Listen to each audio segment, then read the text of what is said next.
Magandang umaga, ngayon pa'y araw ng Linggo, February 4, 2024. Update po muli sa lagay ng panahon.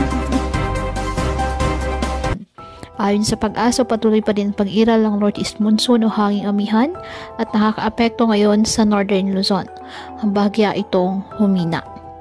Samantala, ang easterlies naman nakakaapekto ngayon sa eastern section ng Visayas at Mindanao. Ito po ay mainit na hangin na nagmumula sa dagat Pasipiko.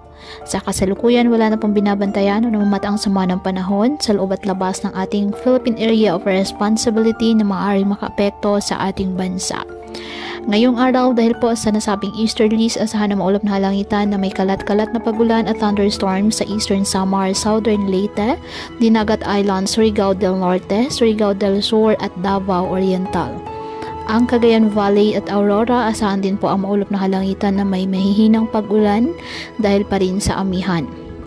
Ang Ilocos Region at ang Cordillera Administrative Region, bahagyang maulap hanggang sa maulap na halangitan with isolated light rains dahil sa northeast monsoon. At ang nalalabing bahagi ng ating bansa kasama na po ang Metro Manila, apektado ng easterlies at ng mga localized thunderstorms. Patuloy pa rin po natin na pinag-iingat ang ating mga kababayan sa banta pa rin ng mga pagbaha o pagguho ng lupa at ugaliin na magdala palagi ng payong o kahit anumang panangga sa ulan sa tuwing lalabas ng ating mga tahanan. At yan po muna ang update sa lagay ng panahon ngayong araw. Muli patuloy po tayo na mag-ingat at palaging tandaan, God loves you. Stay safe and God bless.